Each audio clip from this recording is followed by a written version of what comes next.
Hi guys, I'm Adam Wilborn from WhatCulture. And I'm Andy Murray from WhatCulture. And Sami Zayn has been stripped of the Intercontinental title. I'm going to tell you everything you need to know about that. I'm also going to tell you speculation on who Drew McIntyre's next opponent for the WWE title could be. And on top of that, we've got some updates on the potential plans for Zelina Vega and her stable, who just lose a lot. Plus, a wrestling legend has parted ways with WWE, an update on the plans for Jinder Mahal, and finally, some good news for Monday Night Raw. This is the news. I'm saving everyone's ears this morning, Andy. There we go, baby. We are going to kick things off by talking about this Sami Zayn thing, because how on earth could we talk about anything else right at the beginning of the show? Last night on WWE Backstage, it was announced that Sami Zayn had been stripped of the WWE Intercontinental title. The reason given via the tweet here from WWE on Fox is that he's unable to compete and defend the belt. So they vacated it, and a new champion will be crowned via a tournament, which will kick off on this week's episode of SmackDown. No participants yet, no bracket yet, nothing like that, but it starts on Friday. Sami had held the title since March, when he was in that 3-on-1 handicap match. It was him, Shinsuke Nakamura and Cesaro against Braun Strowman. Defended it against Daniel Bryan at WrestleMania 36. Hadn't appeared since. 65-day reign. He hasn't been on TV recently because he has decided not to work through the ongoing global health crisis. And if I was a WWE wrestler, I would do the exact same bloody thing. Now, there's a fair bit to unpack here with this, because I think a lot of people have looked at it and gone, oh, they're punishing Sami, this is a disgrace and all this stuff. I don't think it is. For once, I'm going to argue in favour of the company here, because Sami Zayn might not feel like returning to WWE until a vaccine has been developed. Feasible. That's totally feasible. Could be up to a year. Could be longer than a year. So you either have to kind of take the belt off him, or just not have an Intercontinental title for a year. I think I'd rather have the belt around. Understand that Sami is like one of the best guys and one of the nicest guys in the business and all this stuff, but it's just one of these sucky things that I think had to happen here. Now, you might look at Jordan Devlin, go, well, he's getting an interim belt. Why is Sami not getting the same thing? Well, I think Jordan Devlin should have been stripped as well, because he's going to be stranded in Europe for Lord knows how long. There are other people you can point to as well, but you're just kind of arguing yourself in circles at that point. Adam Wilborn, what do you think? Yeah, I completely agree with you, Andy, so I'm ready to be called the WWE shill for once this week. Hey! Yeah, look, this is a completely unique scenario. People say, well, how come Brock Lesnar never got stripped of it? He didn't defend the title for ages. Yeah, but they just sort of worked that into the storyline, made him have sporadic appearances, and they always knew, at least in their head, when he was next going to defend it. Well, how come Andrade allegedly pissed hot, and that's why, he was off TV? Well, I didn't say allegedly, I don't know why I said that, but yeah, because they knew after 30 days he would be back and able to defend his United States Championship. And even Jordan Devlin, even though Jordan Devlin, yes, is stranded and they are crowning an interim champion, he will be able to probably get back into the US sooner rather than later if the US decides to relax its restrictions on travel. And if that's the case, I could quite easily then see just WWE sending over a jet to pick up Jordan Devlin and continue this storyline. So even Jordan Devlin may be back in WWE before Sami Zayn. My only thing is, I hope this is the only punishment from WWE, because if it is, there's some real potential here for Sami Zayn. And I realise I'm wearing rose-tinted glasses here, and I always want the best for Sami Zayn. But you could potentially have the best of both worlds, because when Sami eventually comes back, he has rightful indignation with the powers that be. So he could either go back after he's Intercontinental Champion, or in my opinion, you could immediately continue him as a... Well, I don't know if the crowd would receive him as heel, but you could still continue him as a heel and slot him into a World Championship picture, because he's just so bloody good, and why wouldn't you put him in the World Championship picture? I think that could work brilliantly. Intercontinental Championship again, he could just come back and decide to chase that again. Or if it all goes tits up and they do decide to punish him, bloody hell, he'd be great in AEW. Yeah, exactly, man. Like, Sami's made this decision, and I doubt very highly that he's sitting there at home, like, raging that he's had the Intercontinental title taken away from him. Like, I am totally in favour of his decision to stay at home. Like I just said, I would do the exact same thing if I was him. It's not worth the risk. Like, it's a crazy situation. So more power to him for making that decision, but I think this was an essential move from WWE, basically. I agree completely. Otherwise, yeah, you just have no Intercontinental Championship, and you always kind of need a secondary title on those shows, because even NXT's got a secondary title, so you just have to deal with the cards that you are dealt. But someone who has parted ways with WWE is Sting. This coming? I don't know why I said it in that sort of accent. Anyway, Pro Wrestling Sheet's Ryan Satin reported it on Monday evening that he is no longer under contract with the promotion, although there is a chance that the two may agree some sort of merchandising deal in the future. You have that issue recently, of course, with his line of toys being pulled and what have you, and then Cody responded to that, hinting that potentially he could go to AEW. Of course, last time we saw Sting wrestle for WWE was at Night of Champions against Seth Rollins, when he suffered that career-ending injury. There was speculation, of course, of a match with The Undertaker in Saudi Arabia. Sting's 61 now. I don't know whether that'd be any good other than in people's minds. And yeah, it makes a lot of sense. I don't really know what else they were going to do with him. There was that time when they were launching SmackDown. They had all the big stars promised. Sting was backstage, and they just went, yeah, we don't really need to use you, mate. So I feel like WWE just sort of got tired with the toy that they got, and then aren't bothered about renewing his contract. Yeah, fair enough. Fair enough. If you're not going to use the guy, cut him loose. You don't need him. Like, I'm a big Sting fan, and he's a wrestling legend, and like, there are things maybe WWE could have done with him, but they clearly weren't interested in doing so. So off you go, pal. AEW, the proposition is interesting. I believe he's one of Cody's favourite wrestlers. Don't quote me on that. There you go. He's one of the all-time great baby faces in pro wrestling. He's a name. He could show up and do like the odd spot here and there. You had Bret Hart come down and introduce the belt, Double or Nothing. You could have Sting do similar little roles. I don't think we'll see him wrestle for AEW, don't get me wrong, but there are things you could do with Sting appearances, and I think it would be really cool. Darby Allin, maybe looking for a mentor at the moment. They're very similar types of baby faces. Characters are kind of different, but that's a different thing altogether.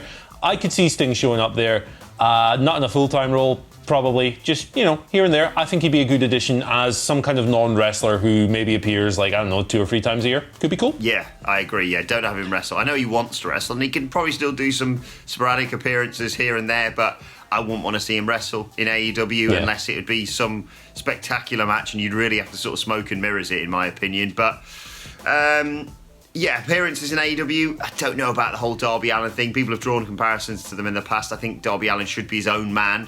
But yeah, I think he would have a role to play in AEW, and as with WWE, WhatCulture wishes Sting best in his future endeavours. Absolutely. I'm looking forward to seeing what he does next, earnestly. Yes. I really, really enjoy Sting's work. I have done for a number of years. Let's see what he does. The best thing I've seen someone say is WWE should change his alumni page to Stung, which is good. Past tense, baby. Speaking of people who are doing things, do you want to know who Drew McIntyre's next WWE title opponent could be? Do you? Do you, dear viewer? Do you? Shout outs to Frankie Kazarian. It's not Frankie Kazarian, it's Bobby Lashley, potentially. Speculation here comes from Dave Meltzer on Wrestling Observer Radio, saying that Lashley could face off with Drew, and it could go down as soon as the Backlash pay-per-view in June. Now, Drew has to hop over the Baron Corbin hurdle on this week's Raw, the invitation rule that's going down. Sorry, next week's Raw. This week's Raw's already happened, Andy, you dumb man. But Bobby Lashley could be the next guy.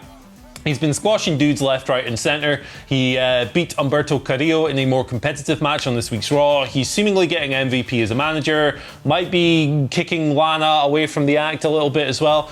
He's making good moves at the moment. WWE have not always done the best job of presenting him as this big, scary, athletic beast. They seem to be moving in that direction now, which is good.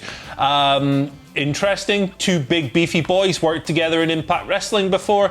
Could be cool. Maybe. I like it. I have high hopes for this angle. I was convinced that they were just putting Baron Corbin up against Drew McIntyre, so when they slid Jinder Mahal into the title picture, it'd be like, well, at least it's not Baron Corbin, eh, guys? Yeah. But Bobby Lashley versus Drew McIntyre could be some fantastic stuff. In particular, because Vince McMahon would actually genuinely care about this storyline. 2 big, beefy boys just going at it. And it's amazing how they've turned things around with Bobby Lashley in recent weeks. All you really needed to do was have him flip some tyres, it appears. And now, yeah, he is. He stands out as one of the few guys you look at on Monday Night Raw. You go, yeah, he could be a genuine world title contender. I don't think he's going to beat Drew McIntyre, but he presents a credible opponent, far more credible than a Baron Corbin championship match. And it looks as though WWE are learning from their mistakes of last year, where they had their world champion having a really good match at Money in the Bank, and then went, let's do a really long feud with Baron Corbin. Hopefully it'll be one and done on Raw next week. Just have him claim Baron Corbin's head off. Then Bobby Lashley comes down and gets involved or whatever. And now having MVP as Lashley's mouthpiece, I think this is a perfect storm. I just wish they'd done it when Leo Rush was still the manager, man. But, you know, I will take this for sure. What could have been, yes. I mentioned Jinder Mahal there, and backstage plans regarding how he is going to be handled going forward have been revealed courtesy of good old Uncle Dave Meltzer on Wrestling Observer Radio. You may have seen his promo on Raw this week where he seemed rather chipper and just sort of nice, and that is because WWE seemingly have planned to turn Jinder Mahal babyface this time around. Unlike when they stuck the WWE Championship on him, of course, to capitalise on the Indian marketplace. They've been looking to promote a top-level Indian babyface for a while now. He is the most obvious contender. Like we said, he's a former world champion. And yeah, it's just weird that they felt that to put him as a, top-level Indian star before, they had to turn him heel rather than, present him as a hero to the Indian people. He was just a git who happened to be Indian. Yeah, it was a weird thing. It's like, we want to exploit this, we want to target this marketplace, but the guy we're going to use for that is a villain. Unfortunately, that didn't really work out in business terms. Now, I believe the Indian weekly audience is actually considerably bigger in terms of TV viewership than the United States, which is an interesting little number. But obviously there are economic differences, and maybe the average Indian fan isn't spending as much on the product monetarily as the average American fan. WWE scored that new TV deal over there. It makes sense to kind of want to have a figurehead who you can maybe target that marketplace with. Maybe it'll go a little better. Maybe it'll go a little bit better with Jinder as a babyface than it did as a heel. Fingers crossed. Yeah, exactly. Fingers crossed. What's my last story? Zelina Vega's stable, right? So some stuff's happening with that. It looks like we're leading to a situation where one of the members splits off from that group and goes somewhere else. Austin Theory, by the looks of it. PW Insider report, Mike Johnson reporting that when Austin Theory was brought up to the main roster, he was told that he wasn't long for it. He was there to fill in for the spot with Andrade being away. That's dragged on a little bit longer than everyone expected now, but the bickering, the arguing, the tension on TV looks to be heading to Theory going away, leaving the group, bringing it down to Garza and Andrade once more. Should be noted that Theory has never been added to the Raw roster on WWE.com. He's always been in the NXT section there, so that might be WWE's plans. Either way, man, I just hope these guys start winning matches soon because this deal sucks. Yeah, on paper, these are three phenomenally talented guys who should, especially with someone like Zelina Vega in their corner, be winning quite a few matches rather than being, the Job Squad 2.0. It makes sense that it'd be Theory, especially considering the bickering and arguing that we saw on Raw this week before Drew McIntyre just came down and claymored everyone. And having Austin Theory drop back to NXT is probably best for him. You can do a good storyline about him, not necessarily returning to developmental, but people arguably could sort of mock him in NXT and say, well, you went to Raw and did absolutely nothing. Yeah. And then he, gets a bit of a harsher side and just beats the crap out of them, because I do like him. I think he's a good talker. When he first came through, you look at him, he's physically incredibly talented. He's obviously clearly good on the mic. I said he could be WWE's answer to MJF, but he just keeps on losing. I think it's probably for the best, especially if they split him from this group, to take him away from Monday Night Raw, because all fans will have seen of him is him losing all of the time. Yeah. So you need to take him away, even though more hardcore fans probably watch NXT and will still know that he's been losing all the time on Monday Night Raw. It's the best decision for him and for the group, in my opinion. Yeah, totally agree. Right, let's talk about some good news finally for Monday Night Raw, which rebounded from last week's all-time low rating to score its largest average viewership since the 6th of April episode. Of course, the episode around WrestleMania, or just immediately afterwards, I should say. A 13.7 increase, 1.919 million viewers across its 3 hours, slowly dropping down 1.993 in the first hour, all the way down to 1.802 million in the third hour, so not that steep a decline. And as far as the 18 to 49 demographic goes, which is kind of the most important, Raw topped cable TV with a 0.57 rating, and according to my sources, that wasn't actually due to Becky Lynch's huge announcement. It wasn't even due to the fact that we were promised a return from Edge and Randy Orton. Headphone users, it was due to the Iconics coming back, and next week they're winning the tag titles. I knew that was coming. Yeah, good to see a rebound. You know, they've proven that they can spike the odd rating here and there, a little increase, but it usually trends back downwards. I just hope we don't see another all-time low. Exactly. Congratulations, Monday Night Raw, especially because, as Andy and I were saying before we start recording, it's just good to see them do a good number after a good show. Yeah. More of this, please. We all really enjoyed Raw this week. Right, let's move on to your Twitter questions at WhatCulture WWE, of course, if you want to get in touch with us. First question today comes from Ash Beckman-Whelan, who says, who is the mid-carder currently in WWE you would most like to see pushed to the main event? Whilst the obvious answer is probably Cesaro, I'd pick Andrade. Always liked him since he took the belt from Rude in NXT. Yeah, it's Andrade for me as well. I think this is the default answer I go to with this question. But, you know, the ring works there, the character works there, the English is coming along, and, you know, Zelina Vega's there to do most of his talking for him anyway. So, yeah, Andrade for me. Guy's the total package. He's awesome. Push Andrade. Yeah, absolutely. Andrade, Cesaro is not going to happen. I hate to break this to you. So, yeah, I'd go with someone like Andrade.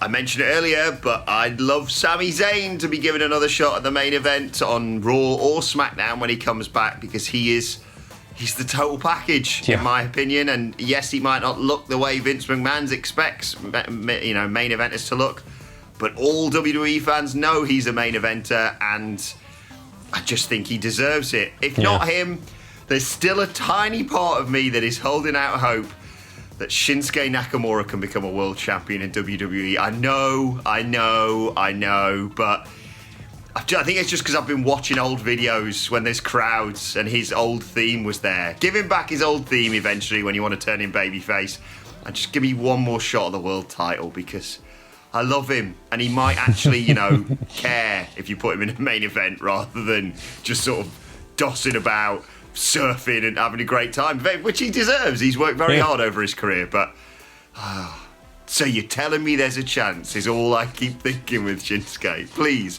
Right, second question today comes from Hieronymus Brock, who says, so boys, bit of an alternative history today given the recent announcement. Do you think if Seth Rollins hadn't signed with WWE back in the day, he would have wound up in AEW now or somewhere else? Yeah, like, I think he's too good a guy to just kind of drift around like the indie wilderness forever and so forth. Like, perhaps in an alternate universe he might have stuck with Ring of Honor a little bit longer, and then maybe ended up in New Japan and gone various places, maybe ended up mingling with the guys from the Elite or whatever. I know he's like a big WWE company guy, and it's kind of hard to like imagine him anywhere else after recent social media and interview activities and stuff. But yeah, no, like, absolutely, I think if WWE had passed over him for whatever reason, he'd have likely ended up somewhere else. Like, he's too good a guy, right? Like, I know we criticize Seth quite often because, you know, he's bad at social media, but he's a supremely talented, driven, hard-working individual. He deserves his success, and he would have ended up at a very high level regardless. Yeah, I agree. I think if he'd come through at the level he was at 5 years later, having seen what WWE did to guys of his ilk, I don't see him going to WWE. I was going to say AEW is an obvious choice, but New Japan, there's an image of him in New Japan that I just can't shake, that I think I'm just mouth-watering at the potential matchups he could have over there. So What could have been, eh? Final question today comes from Nolan Ryan Padilla, who says, with Otis holding the Money in the Bank briefcase, would you say there is a potential storyline between Otis and Bray Wyatt, where Bray Wyatt, or The Fiend, has a difficult time getting into Otis's head because of how innocent he is? I think that could be a lot of fun. The one puzzle that Bray Wyatt can't put together is the purest mind in the company. It's a good idea. It could be loads of fun indeed. I would love to see Otis show up and mess around with that Mr. Rogers character on the Firefly Funhouse. I'd like to see Otis's reaction to The Fiend in general. Yeah, good idea. I like it.